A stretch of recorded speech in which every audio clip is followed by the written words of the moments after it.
ભલે તમે હવારમાં નોકરી ધંધે જતા હોય તો હવારમાં એક ટાઈમ દીવો કરો ને, તો દીવો કરી અને કદાચ માતાને એવું કગરવાનું કે માં આ જે નોકરી ધંધો કરું છું ને માં, એ તારા આશીર્વાદથી માં કરું છું. નકર આવા સમયગાળામાં તો એવો સમયગાળો ચાલે છે ને કે આ ગમે તેટલા ભણેલા હોય, તમારી જો ગમે તેટલી ડિગ્રીઓ હોય, આ તમને નોકરીઓ નહીં મળતી.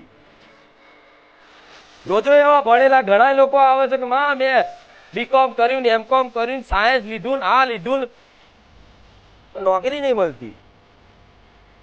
તો હું એવું નહીં કહેતી કે ભણવું ના જોઈએ, ના ભણવું જોઈએ, પણ તમારી જોડે જે તે નોકરી ધંધો હોય ને એ તમારી માતાને આગળ કરીને જાઓ અને નોકરી ધંધો કરો ને કહેવાય કે માં આ ધંધો માં હું કરું છું, નોકરી હું કરું છું, પણ માં તું મને નિમિત્ત બનાવી આ મારો રોજગાર તું ચલાવજે.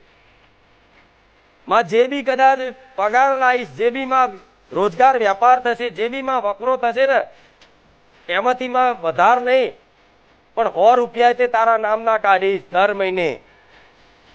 તમારી યથાશક્તિ પ્રમાણે, તમારા પગાર પ્રમાણે 100 રૂપિયા માં કાઢીશ તારા નામના. આ રીતે કદાચ એની નોમની બચત કરો ને એના નોમથી કોઈ ગરીબ કુવાસીઓ હોય, કોઈ અબોલા જીવ હોય, કોઈ બીમાર વ્યક્તિ હોય, કોઈ વૃદ્ધ કદાચ પીડાતું હોય, એને દવાની જરૂર હોય, એને કદાચ દવામાં 500 રૂપિયા કદાચ કોઈ એવા ગરીબ પાછળ વાપરી નાખો ને, તમારી માં પ્રસન્ન થઈ જાય.